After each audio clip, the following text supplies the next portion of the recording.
शिवसेनेचे पदाधिकारी, सर्व ज्येष्ठ मंडळी, शिवसैनिक, सरपंच, पत्रकार बंधू, खर तर तुम्हाला सर्वांना माहीत आहे, इथंच या सभागृहामध्ये आपली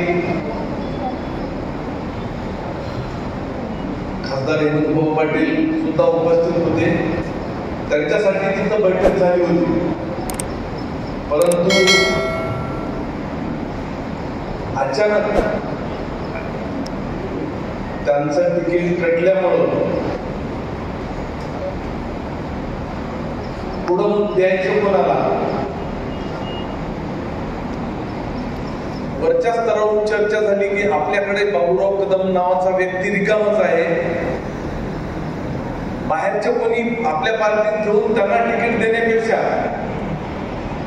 वरच्या वरी झालं ते. म्हणजे मला अचानक रात्री फोन आला 3 वाजता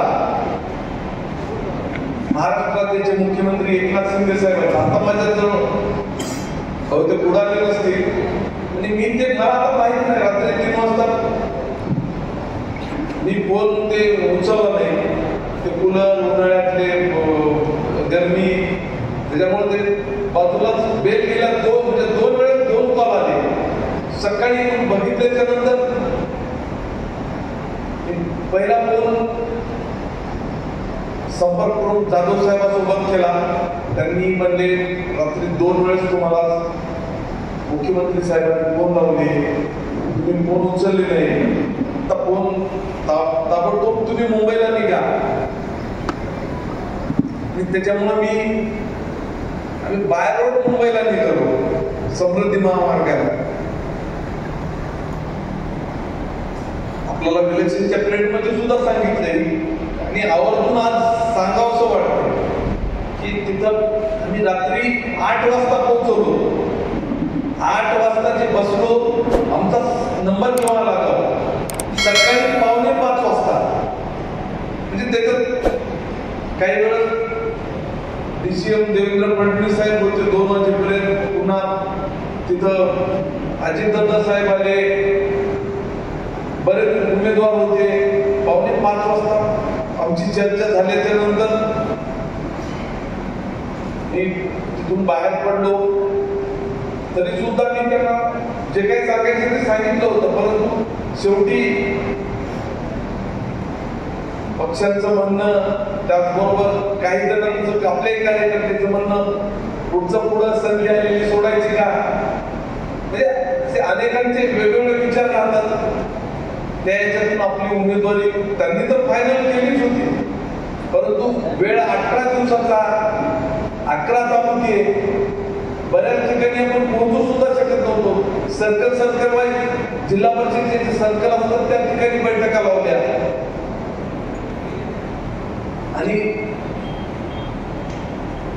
सेनगाव तालुक्याच्या ठिकाणी सुद्धा जाऊ शकलो नाही. एक दिवस तर मला असा आठवते, पूर्ण रात्रभर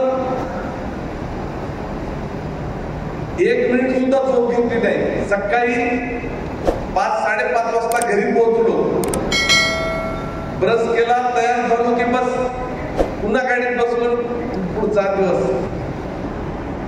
म्हणजे अशा पद्धतीने आपण 18 दिवस लागणार नाही. हा एखादा उत्पन्नाचं सर्टिफिकेट ते 3-4 त्याच्यात दिलेले आहे. उत्पन्नाचं सर्टिफिकेट, रेशन कार्ड, हे जर नसेल तर हे त्याच्यात ज्या कंडिशन आहे फॉर्म मध्ये आपल्याला समजत. आपण एका ठिकाणी बसून 1 रुपया कोणाचा न करता जेवढ्या गावात पात्र महिला आहेत त्याच्यावर सुद्धा एक कमिटी आहे, अशासकीय कमिटी, त्याची सुद्धा नियुक्ती होणार आहे. आणि त्या सुरळीनंतर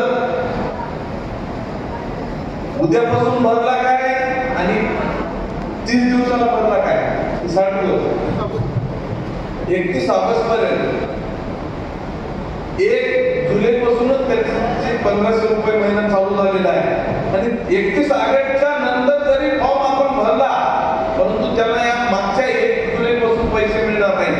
त्यांचं पेमेंट खात्यावर जेव्हापासून भरला तेव्हापासून म्हणून आपल्याला 31 ऑगस्ट पर्यंत कुठल्याही परिस्थितीत आपल्याला म्हणून करायचे आहे. उद्या तुम्हाला ग्रामपंचायत लढवायच्या, वार्डात ग्रामपंचायतचं सदस्य व्हायचं, सरपंच व्हायचं, तुम्हाला पंचायत समिती सदस्य व्हायचं, जिल्हा परिषद सदस्य व्हायचं, आपल्यापैकी नगरसेवक व्हायचं, कुणाला विधानसभा लढवायची, कुणाला लोकसभा लढवायची, आणि हे काम करायच लागतात. कारण आपण दुसऱ्यासाठी खूप काही सुद्धा आपल्याला काम करायचं आहे. त्याचबरोबर शेतकऱ्यासाठी 3 HP, 5 HP, 7.5 HP या मोटार पंपासाठी 7.5 HP पर्यंत संपूर्ण पुढचं बिल फ्रीमध्ये फुकटमध्ये आपल्याला मोटारी चालवायची आहे. आणि आतापर्यंत आपल्यावर जेवढी थकबाकी आहे बिलाची 7.5च्या मोटारीपर्यंतची सगळ्याला सगळी माफ करण्याचा खालच्या अधिवेशनामध्ये चालू केला. अशा खूप काही कल्याणकारी योजना आहेत जे ग्रॅज्युएट.